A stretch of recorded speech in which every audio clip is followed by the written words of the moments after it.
Hello, parents. Is your ball player not performing up to their abilities and up to the best of their potential? Do they practice their skills day in and day out only to come up short in their game? And are they doing one on one coaching and they look great in their sessions, but when it comes to game time, it's not connecting? Now, if so, please stay with me because the issue that your athlete is struggling with are related to the parts of a game that's related to the mental part of sport, not the physical part. And in this short video today, what I'm going to do is I want to explain what are some reasonings might be and how to help your athlete develop a strong mental game so it can help enhance their physical game on the diamond. Now, hello everybody. My name is Brian McSparron. I'm a mental sports and performance coach, and I am the owner of Superior Sports Psyche. And in this short video, I want to talk to you about how we can transform what I call a fragile baseball player or softball player into a resilient baseball player or resilient softball player. Okay, and so just real quickly, briefly about myself. Okay, is I have over 20 years of coaching experience. I've coached several different sports at different levels of sport, from youth to high school to college athletes. My major sport growing up and playing was ice hockey, and I've coached ice hockey at the youth, high school, as well as college. I coached college hockey for 17 years, but I also coached soccer, track, cross country, lacrosse, and tennis at both the youth and high school levels as well. Now, my background as far as education is I have an athletic training degree, and then I went and pursued my master's and specialist degree in physical education and sport. So not only have I participated in sport pretty much my whole life, I've also studied sport for a good amount of time as well too. And with that, I've been teaching physical education for almost 24 years now. And I'm a certified mental sports and performance coach, and I'm the owner of Superior Sports Psyche. And I'm also an author of a book that I wrote called Raising a Resilient Athlete, which is a guidebook for parents to help give them some tips and ideas on how they can give their son and daughter a good, positive sports journey in youth sports. And that book can be found on Amazon. If you just look up my name, you'll see that book. So you can check that out if you like as well too. Okay. But my mission with Superior Sports Psyche is our goal is to help athletes perform their best when it matters the most. But my passion is to speak to teams, to coaches, and parents, as well as athletes, about the importance of mental training and teaching them mental skills techniques that can be implemented to help make them a better athlete. And that's the overall eventual goal when we're talking about the mental game, is to help our athletes become a better athlete on the playing field. Okay. Now today for the outline, what we're going to talk about is how did I get into mental coaching? Why is mental performance coaching for athletes important? What I call a fragile athlete, and you can determine if your child is a fragile athlete. What is sports psychology? What is mental sports performance coaching?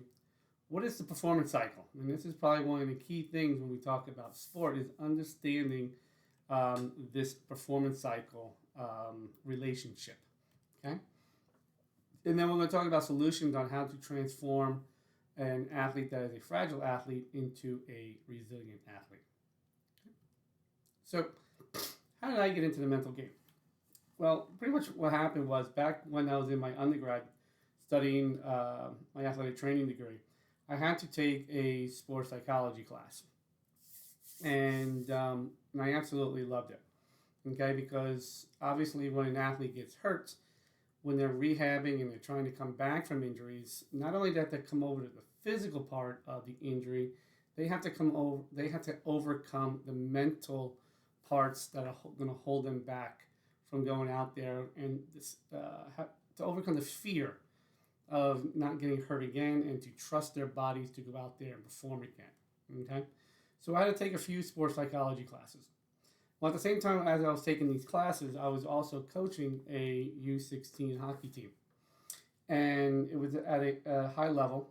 And so what I decided to do is I started taking what I was learning in my sports psychology classes, and I began implementing it to my hockey team, both as far as individuals for certain players, and then obviously as well for the team. And as a result, we had some really good years um, at that particular time. And a lot of it was related to implementing the mental part of sports, because there were many times that we weren't the best team out there, or we didn't have the best, the best players, but we were mentally strong. Okay, and there's a difference between having a team that's mentally tough and then mentally resilient. Okay, I like to have a team that's mentally resilient, and because they know how to handle themselves when it comes to the mental game, and that's the whole key about implementing and teaching athletes about the mental game. Okay, and then as I transitioned from the U16 team, I started also when I started my coaching at the college level and at the high school level, I also implemented the mental part. And again, we had some really good success with it. And so, but it really started taking off when I started working with my own kids. Okay, I have two boys. They were involved in sports as well. And when I started seeing my own kids struggle with their performance, I knew I had to try to help them as well too. Okay, because I had the physical tools, but mentally they were struggling. Okay, now my oldest, he was a wrestler, but he was a perfectionist. And if you are dealing with a perfectionist, it is very challenging because they're really never satisfied with the outcome of what's going on, especially if they win, because they have such high expectations of what they want to do. Well, my son, when he wrestled, his expectation was he had to pin the person. And if he didn't pin the person, and if he won on points, he felt that it wasn't a good performance. Okay, so we had to overcome those issues with him. And eventually he was able to, and bits and pieces, he started to take his wrestling to a different level. Okay, and then my youngest, he was a tennis player. He lacked a lot of self-confidence. Okay, he would really get down on himself if he made a mistake. He would always look over to us, me and my wife, to see how we reacted. Okay, because he was looking for that feedback from us. All right, so he really suffered from a lot of self-confidence issues on the court playing tennis, and we had to work with him on how to overcome those things and help build up his confidence levels. And then by the time he got to, it's really pretty much around his middle school years, and then by the time he got to high school, he played number 3 when he was a sophomore, and then he was the team's number 1 during his junior and senior year. So he really took off, and a lot of it was related to building up his self-confidence in sports. Okay, and so that's when it really started taking it. So then what happened when after I stopped coaching, okay, I wanted to find what was the major issue that was facing young kids and young athletes. And it came back to is no matter if I was coaching an athlete that was 8 years old or 24 years old, they struggled with the mental game. Okay, it wasn't the physical part. They had the physical tools to go out there and play at their particular level. But what was stopping them from progressing, okay, was not the physical part, but it was getting over their own minds. And that's when I shifted, and that's when I said, you know what, the mental game is more important than the physical, and athletes got to know this part of sport. And the other side too is being as a teacher, okay, is what we teach with the mental game can be trans over into real life. Okay, we can apply these skills in school and in life as well too. So they're life skills as well too, not just sports skills. Okay, so it was a mental game. Okay, so here's a quote that you've probably heard, especially if you're in baseball, and from Yogi Berra. Baseball is 90% mental, and the other half is physical. Well, even though he was probably saying this half jokingly, okay, but it's so true. Okay, And not just baseball is mental, 90% mental, but I say all sports is 90% mental. All right. And when we talk about sports being 90% mental, okay, but athletes spend less than 10% trying to work on it. Okay. And talking about really specifically how to work on the specific mental game skills. Instead, they rather go out and work on their physical skills and really try and they neglect the mental side of sports. Okay? So athletes can develop mental skills just like they do with their physical skills.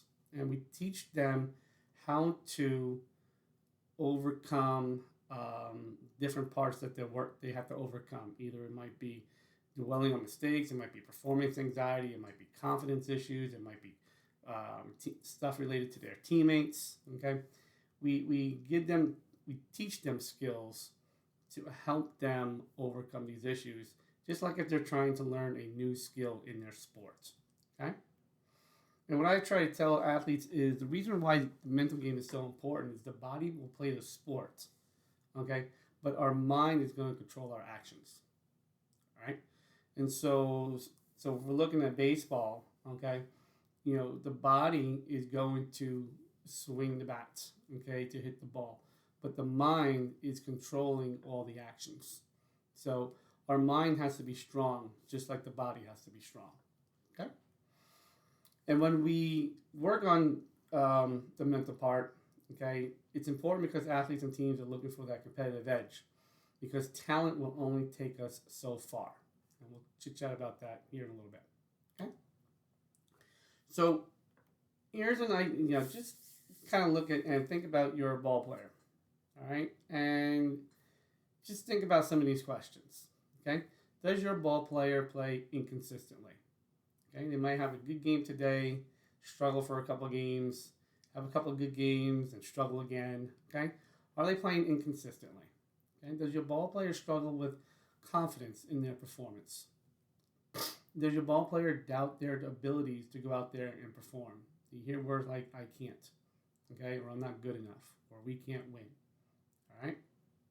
Does your ball player perform better in practices than they do in games?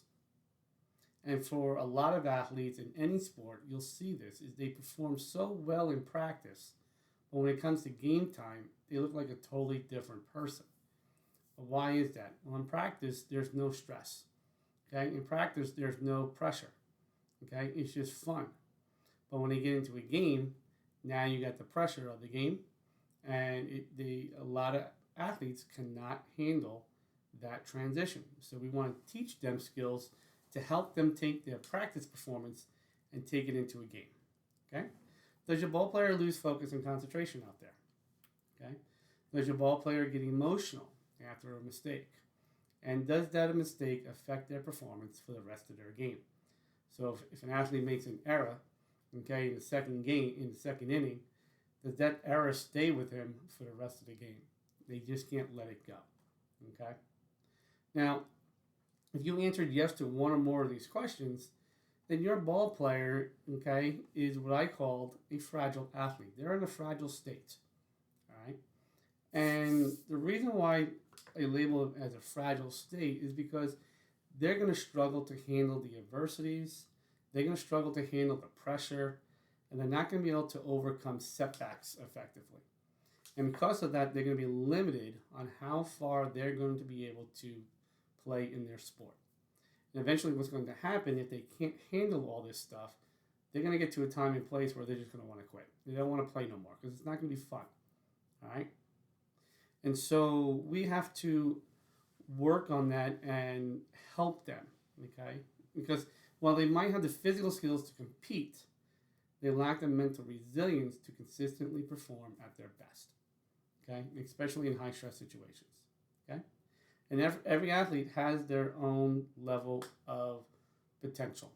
And we want to try to pull out the best of what they have to give, okay? And that's the key when we're talking about working with the mental part, the mental game of sport, okay? So when I talk about a fragile athlete, okay, this is what I'm talking about, okay? They're easily shaken by mistakes, okay? Mistake will take them off their game. They can't shake it off. It affects them, okay? They have a fear of failure. They struggle with pressure, okay? They need constant validations to help build up their self-confidence. Okay, this was my tennis player. Okay, they have poor emotional control. This really was my wrestler, my oldest one. Okay, especially like I said, because he was a perfectionist. Okay, he suffered from negative self-talk. Okay, and he struggled to find enjoyment in sport. So, if you see your athlete with any of these qualities, like I said, I kind of see them. And what I say is a fragile state because they're gonna struggle with sport, and eventually they're gonna want to quit, and we don't want that to happen. Instead, we want to take that athlete, we want to transform them into a resilient athlete. Okay, now resilient athletes are able to bounce back after a mistake. They can do it. Okay, they're going to compete with a growth mindset, and they're going to understand the difference between what a fixed mindset is and a growth mindset is. All right, and understanding, that their growth mindset is what's going to help lead them in the right direction. They're going to thrive under pressure. They're going to want the ball. They're going to want to be up when the game is on the line. They're going to want to be that pitcher to try to get the last out at the end of the game. Okay? They want the ball hit to them if they're in the field. Okay? They're not going to hold back. They have the self-confidence to go out there and perform. All right? They're able to manage their controls and control their emotions. They're going to be positive about themselves, and they're going to love to compete regardless of the outcome. So you can see if we have athletes that act like this, all right, they're going to be able to enjoy sport and stay with sport for a lot longer than a fragile athlete. And that's why we want to take our athletes and try to make them as resilient as possible. And it's done by teaching them the mental part of sport. But here are some of the problems that ball players face. Okay, when a ball player is struggling with the mental game, okay, they lack in confidence.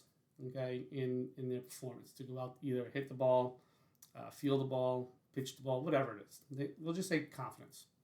What do coaches and parents tell the athlete to go and do? All right. So when an athlete is struggling with confidence, most of the times we tell our athletes to keep practicing. Go practice your skills. Keep hitting ground balls and fielding ground balls. Keep pitching. Keep working on your hitting. Let's change this. Let's change that. Okay?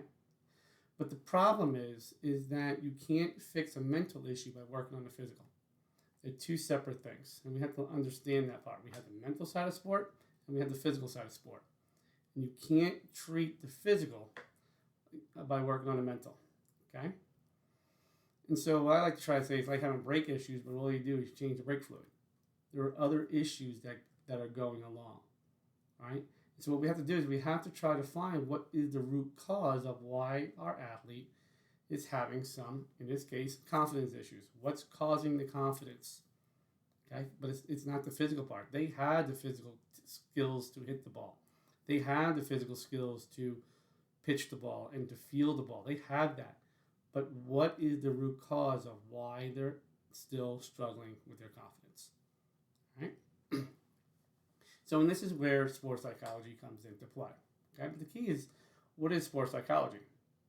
Okay, and unfortunately, when we talk about sports psychology, when people kind of hear the word psychology, they kind of take this into a really negative thing, and they think of mental issues or mental problems. Okay, and they think about, I got to do therapy. Okay, this is far from being therapy. This is not therapy. Okay, but sports psychology is at colleges. It's part of the sports science program. And in the sports science program, we study how athletes perform. All right? And in the sports science department, you have different subtitles or different topics that you can study. Okay? One is sports psychology. Okay? We study athletes and we study the mental part of sports. We have sports physiology. Sports physiology works on the physical part of sports. Okay, so your personal trainers and weight coaches, they're part of the physiology part of sports. You have sports medicine. Okay, these are your athletic trainers. Okay, your doctors, your PTs. They'll follow sports medicine. You have sports nutrition. Okay, on how to feed our body. You have sports biomechanics. Biomechanics is how our body moves. So our coaches, head coaches, okay, they're teaching us the mechanics of our sport, how to get our arm angle at a certain angle to make a pitch, okay, how we want to transfer our weight when we're swinging in our launch swing, when we're swinging. That's all the mechanics, the biomechanics of our body, all right? And so it's important to understand that, all of these departments, and there are others as well too, okay, our goal is to help enhance athletic performance in lots of different ways, because it's just not going out there and working on our physical skills. There are other things that come into play to help make an athlete perform at their best, okay? And sports psychology is just one of them. And so, as far as a mental sports performance coaching, what we do is we take the tips that we learned in sports psychology and we apply those to our athletes, and we teach them to the athletes, okay?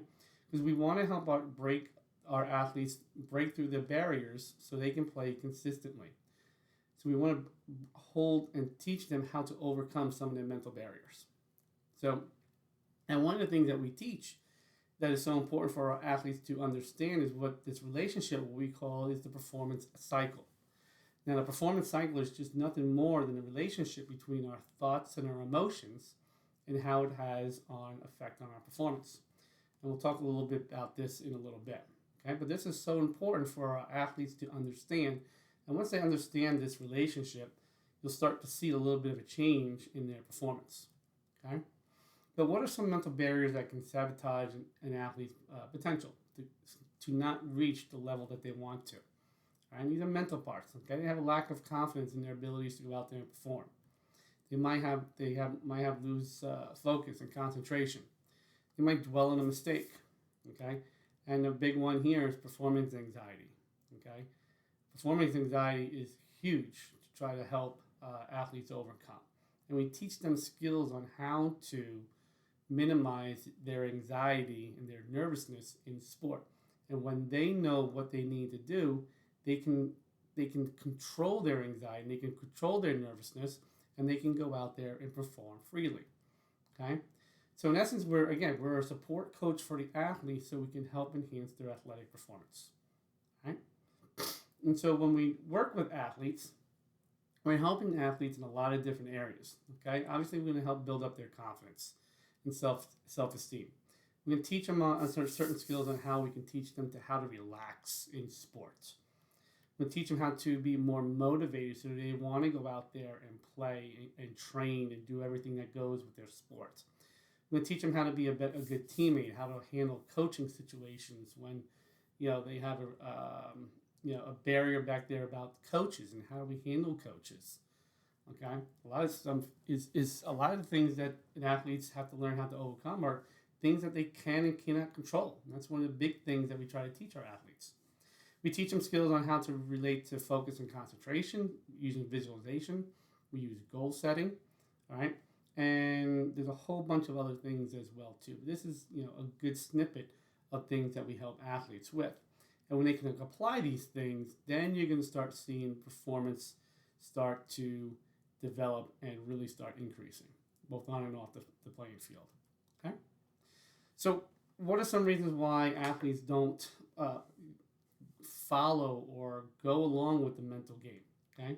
Well, a lot of times what they do is they really think that their coach teaches the mental game. Okay? 90% of coaches, what they use slogans, they use quotes, okay, to try to emphasize the mental game or mental toughness type stuff. All right? That is not teaching mental game techniques. All right? So using quotes, using slogans up on a wall, that is not teaching an athlete how to hold up and work on the mental game. We want to teach them specific skills. In essence, the coaches, really their main responsibility is teaching their team the games, the tactics, okay, strategies, the skills, the physical skills of the sport. They really don't have time to talk about the mental part of competition and sport. Now, there are some coaches that do, okay, but 90% of your coaches do not, all right? So don't focus on your coach to help teach your athlete mental game techniques because a lot of them did not take sports psychology. Okay?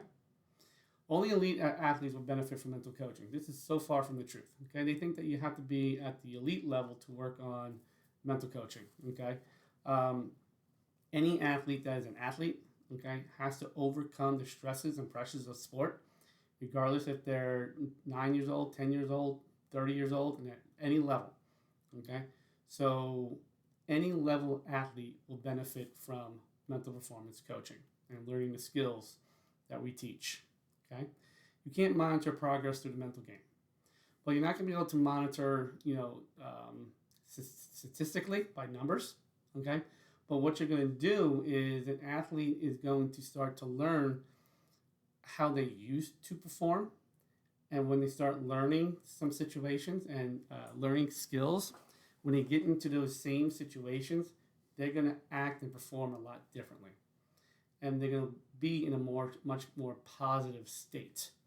And when they're in a more positive state, they give themselves a much better chance of having success. So that's where you know that you can monitor it. You just can't monitor it, maybe by stats. Okay? Therapy, we don't believe in it. Okay? I explained to you before, sports psychology is not therapy. Okay? You don't have time to practice it. Okay? The skills that we teach are very easily applied, and they can be applied in 5-10 minutes a day. All right? So you don't have to have hours and hours and hours of practice. Okay? You fit this in whenever you have time throughout your day to fit it in. And they're very simple. And a lot of it we talk about is learning how to reflect, okay, on their performance. And that becomes the key to seeing where an athlete is. All right? Well, my athlete is physically gifted and doesn't need to learn the mental game. You see this a lot, okay? And what's going to happen is physical skills are going to level out. All right? And your athlete is going to reach a certain level, and then you're going to have another athlete that's going to reach the same level. And what's going to be the divider between those two athletes? It's going to be those intangible things, all right? How they overcome pressure situations, how they handle stressful situations, how they handle mistakes, right? Those are going to be the intangibles, okay? That's where the mental part of the game comes in. And what I used to kind of do is I always use Tom Brady to everybody else. All right. If you look at Tom Brady, okay, drafted in the 6th round of 199, physically he was not gifted. If you look at him, he was not physically gifted by any means. But how did he become the best quarterback in the NFL? Because his mind was amazing. Okay, that's what separated him was his mind, not his physical ability. Okay. Another football player I like to try to compare it to is between Peyton Manning and Ryan Leaf. Okay, because they were drafted 1-2. Okay, why did Peyton Manning have a Hall of Fame football career and a Super Bowl champion, and Ryan Leaf only had competed for I think 3 or 4 years? Because Ryan Leaf was a head case. There's no other way around it. Okay, and Peyton Manning again was a general on the field. Okay, because he was just so smart. Okay, when he was on that playing field. Okay, so you need to have that mental part to partner up with the physical. Okay, so don't let these things hold you back from learning about the mental game. All right, now what is this performance cycle that I talked about before? And like I said, this performance cycle is this relationship, the relationship between our thoughts and emotions, and how it's going to affect our performance. And this is one of the first things that we kind of explain to athletes, and I'm going to give you a little brief introduction on this. All right, but the way this relationship works, okay, is that an athlete is going to have a thought, and it's going to listen to an emotion. Those emotions are going to affect their performance. So if an athlete, a baseball player, was having negative thoughts, because a lot of times athletes go through negatives. Okay, it's not the positive thoughts that stay in our minds. It's our negative thoughts, okay? If we look at our thoughts relationship, it's going to be, 85, 90% negative, and then the small piece is going to be positive stuff, okay? But when you have athletes start having those thoughts in their head, like, oh man, that pitch was in, or they're in the field, don't hit the ball to me because I don't want to mess up, okay? Or I can't hit a curveball. instantly those negative thoughts that an athlete is thinking about, it's going to elicit an emotion. Okay, and those emotions now he has anger. Okay, he's dealing with fear, and he's dealing with frustration. Okay, and so when an athlete is dealing with anger, fear, and frustration as an emotion, now it's going to affect their performance, because now in their performance they're playing with fear, they're playing with anxiety, and they're playing with tension during their game. And there's no athlete in the world that can compete at their best if they are playing with fear, anxiety, and tension. It doesn't work that way. Okay? So we have to teach athletes how to overcome this and control this relationship so they are not dealing with fear, anxiety, and tension. All right? Because our goal is we want our athletes to play and compete calmly, focused, and with confidence. And we can teach them that by understanding this relationship between our thoughts and our emotions. And we teach them skills on how to control this relationship. All right? And so, again, when we want our athletes to have a good performance, okay, they have to understand that the body plays a sport again, okay, but the mind controls the action. Okay, and what I try to tell them is that the space between our ears controls everything. Okay, so everything up here is going to affect how we perform. Because success is not about being bigger, faster, and stronger. That's what athletes think. They have to be bigger, faster, stronger than their opponent. But in reality, okay, it's the athlete who can best be able to control their thoughts, feelings, and their emotions in the game. Okay? And that's what we want to teach our athletes with this. And we can do that. Okay? So how can you help your ball player? Okay, so if your ball player needs a mental toolbox to be equipped with tips and techniques that they can use to help them compete with an elite mindset, confidence, and focus and concentration. This is what I think you need. Okay? And so what I'm going to be doing is here I can help you guys. Okay, and I'm introducing the solution to your athlete's mental game problem. And the solution that I'm going to help with is that I am offering a virtual group coaching program for ball players, softball players, and baseball players. All right. And because this is virtual, it doesn't make a difference where you live, because we're going to be doing this over the computer through Zoom. So you can be anywhere in the States, and we can still connect and coach you up. All right, and work on it. But what I'm going to be doing is I'm going to be offering a 6-week virtual group coaching program to introduce your athletes to the mental game and teach them some techniques and strategies that they can implement into their game. All right? And the way that the 6-week program is structured is we're going to work on skills to help build up a mindset, how to build up focus and concentration, and how to build up our confidence. All right? And so in week 1, what we're going to do is we're going to talk about how to develop a winning mindset. Because in order for us to compete, we have to make sure we're competing with the right mindset. Nothing else can go forward unless we have the right mindset going forward. So week 1, we're going to develop a winning mindset. Week 2, we're going to learn how to be in control of ourselves and our game. First thing that your athlete's going to learn is they have to learn how to control themselves before they can go out there and play. If they are not in control of themselves, their performance is going to suffer. Okay, so they need to know how to be in control of themselves. Week 3, we're going to learn how to lock into the present moment. What's important right now? Okay, is being in the present moment, the here and now. Okay, how to become 1% better in your game. Our goal is we want to be going in a linear direction. Okay, and the only way we can do that is becoming 1% better today than we were yesterday. Okay, and keep building on that progression. And we're going to teach your athlete how to become 1% better each and every game that they're playing, and 1% better in their practices.